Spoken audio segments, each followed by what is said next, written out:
प्रिय छात्रों, मिथिलेश ज्ञान एकेडमी में आपका हार्दिक स्वागत है।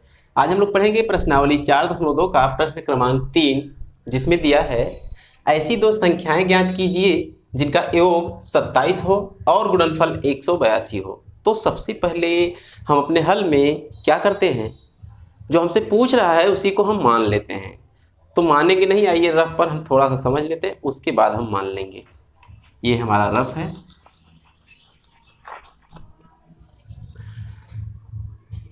एक एग्जाम्पल के तौर पर हमें मान लेना है कि दो ऐसी संख्याएं हैं जिनका योग 20 है। कितना है? 20। ऐसा है 20। यदि उसमें से एक संख्या 5 है तो दूसरी संख्या क्या होगी? आपको आ गया होगा, 15 होगी। सीधी सी बात है। 15 आया कैसे?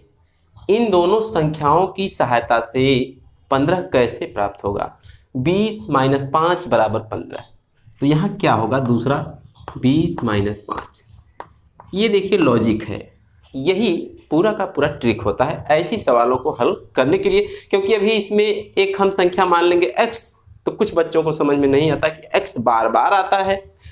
तो 20 दो संख्याओं का योग है, उसमें से एक संख्या 5 है तो दूसरी संख्या 20 - 5 होगी। अब हमारा सवाल क्या है कि दो संख्याओं का योग 27 है। यहाँ देखिए, यदि उसमें से एक संख्या को हम x मान लें और मानेंगे भी तो दूसरी संख्या क्या होगी? ऐसे देखिए, 27 - x दूसरी संख्या हो जाएगी। अब ये बात आपको बिल्कुल समझ में आई होगी।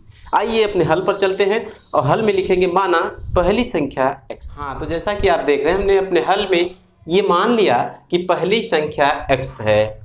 जब पहली संख्या x है तो दूसरी संख्या 27 - x होगी। आप समझ चुके हैं, तो दूसरा भी हम नीचे लिख देते हैं। हाँ, तो जैसा कि आप देख रहे हैं, हमने नीचे लिख लिया है कि अतः दूसरी संख्या 27 - x होगी। अब क्या करेंगे? अब नीचे लिखेंगे प्रश्नानुसार, और आगे जो हमसे प्रश्न कर रहा है ठीक वैसे कर देंगे। आगे क्या कर रहा है? 27 हो तक तो हमने हल कर लिया है, और गुणनफल 182 हो, उन्हीं दोनों संख्याओं का गुणनफल 182 हो। तो आइए हम लिखते हैं प्रश्नानुसार और उसके नीचे हल करेंगे।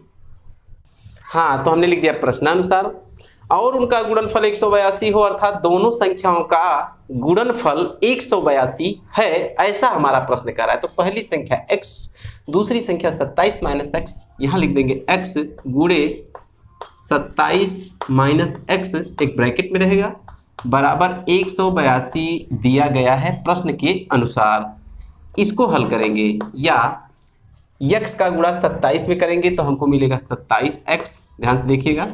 फिर x का -x में करेंगे तो -x² बराबर 182, या x² को उठा के इस साइड लेके चलते हैं तो ये प्लस का x² हो जाएगा। 27x को भी उस साइड लेके चलते हैं तो -27x हो जाएगा।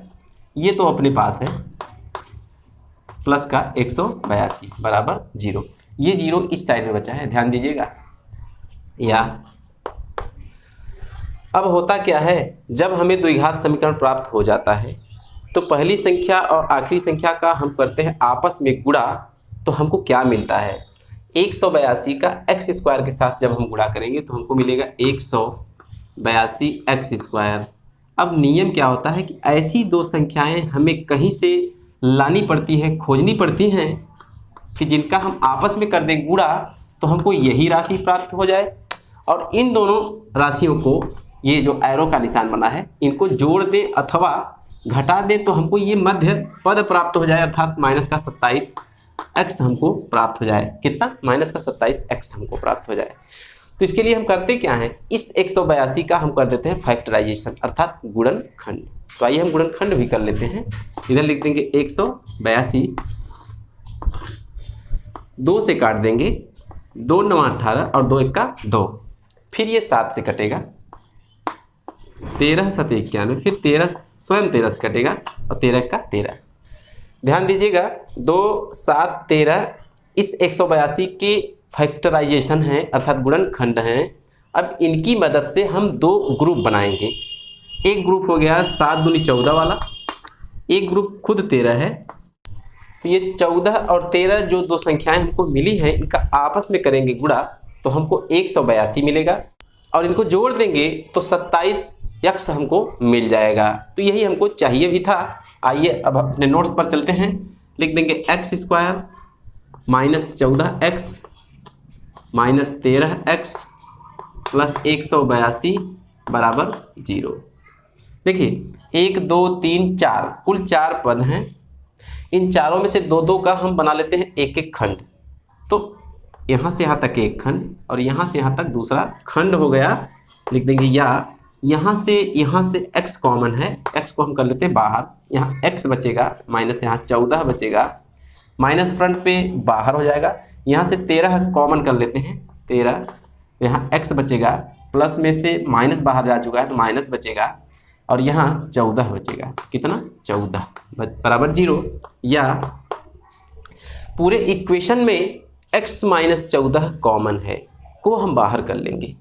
तो x माइनस 14 को हम कर लेते हैं बाहर, तो हो जाएगा x यहाँ बचेगा और माइनस 13 यहाँ बचेगा बराबर 0। नियम तो आप जानते हैं कि एक खंड को एक बार 0 के बराबर करेंगे तो एक हल हमको मिलेगा x माइनस 14 बराबर 0 या x बराबर 14, x माइनस 13 बराबर 0 या x बराबर 13। तो 13 और 14 वो दोनों संख्याएं हैं जो हमें ज्ञात करनी थी, तो हमें मिल चुका है। पहली संख्या 13 और दूसरी संख्या 14 है। तो आज के वीडियो में बस इतना ही। फिर मिलेंगे अगले क्वेश्चन के साथ अगली वीडियो में। तब तक के लिए धन्यवाद।